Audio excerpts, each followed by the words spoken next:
एक मिनटं व्यवस्थित.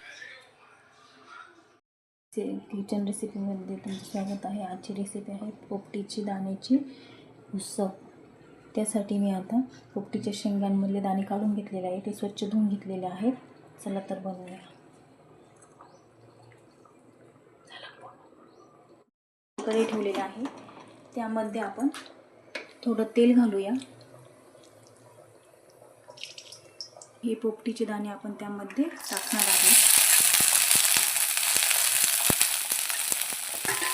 आपण फ्राय करून घेणार आहोत. तेलामध्ये असं फ्राय करून घ्यायचं. चव खूप छान लागते, नक्की करून बघा.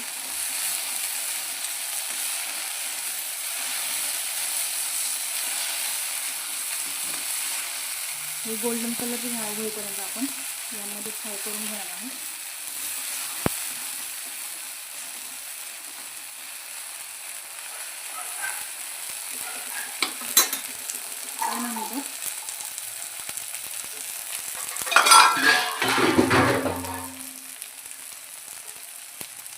त्यानंतर आपण त्याला स्मॅश करून घेणार आहोत. असं ग्लासने करायचं किंवा स्मॅशर असेल तर स्मॅशर करायचं.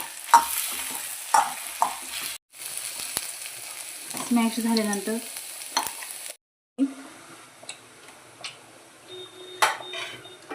3 पळ्या तेल टाकणार आहोत.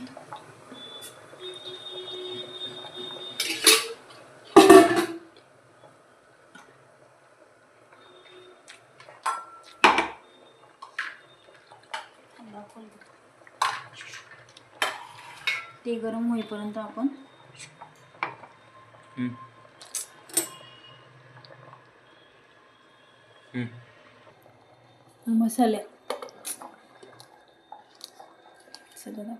मसाल्यासाठी आपण भरपूर सारी कोथिंबीर घेतलेली, एक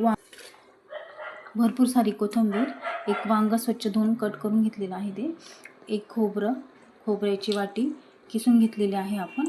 त्यानंतर एक टोमॅटो स्वच्छ धुवून कापून घेतलेला आहे, 2 कांदे आणि एक बटाटा छोटा आणि 4 हिरव्या मिरच्या.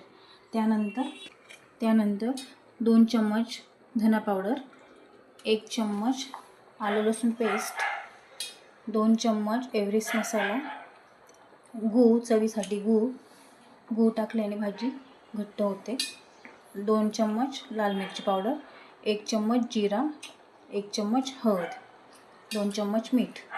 तर चला तर बनवूया. आता आपण हे मिक्सरमध्ये बारीक करून घेणार आहोत. नाही, तुम्हाला आवडत असेल तर टाकू शकता, नाही तर नाही. आता आपण हे मिक्सरमधून सगळं बारीक करून घेणार आहोत. त्यासाठी मी याच्यामध्ये घेतला आहे कांदा. आपण टोमॅटोची सेपरेट पेस्ट बनवणार आहोत, ते त्यामध्ये टाकायचं. त्यानंतर 4 हिरव्या मिरच्या, त्यानंतर खोबरानंतर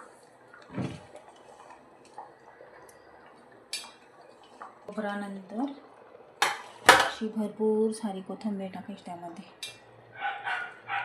आता हे आपण मिक्सरला बारीक प्रकारे. चला तर आता करूया. जे तेल टाकलं होतं ना त्यामध्ये जिरं टाकूया.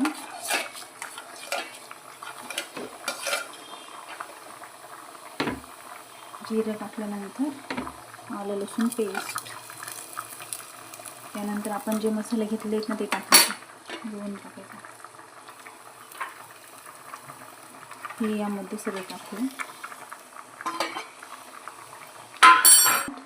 कोथिंबीर, भरपूर सारी कोथिंबीर आहे ना. हा मसाला त्यामध्ये आपण टाकूया.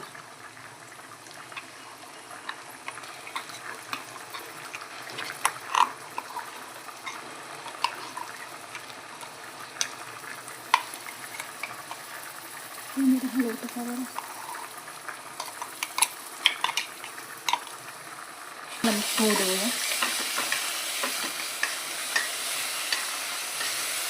टोमॅटोची पेस्ट करून घेतलेली आहे ती त्यामध्ये टाकूया.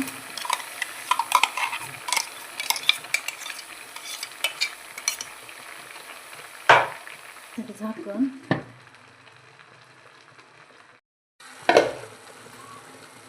त्यानंतर आपण जी वांगी आणि बटाटे घेतले त्यामध्ये टाकूया.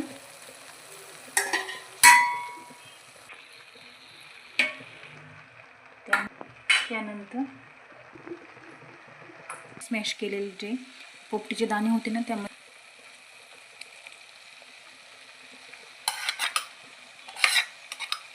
हे आता आपण चांगलं मिक्स करून घेणार आहोत.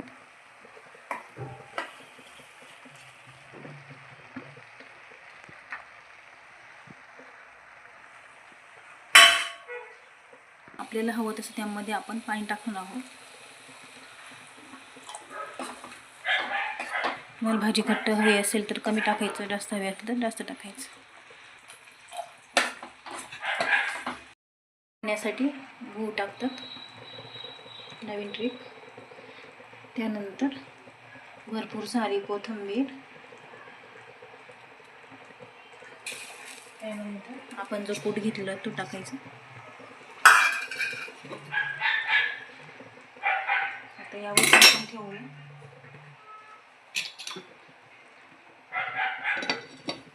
10 मिनिटं आपण भाजी शिजवून घेऊयात. याची भाजी तयार. तर अशी आहे आपली पोपटीच्या दाण्याची भाजी तयार. व्हिडिओ आवडल्यास लाईक करा, शेअर करा, सबस्क्राईब करा आणि कमेंट करा.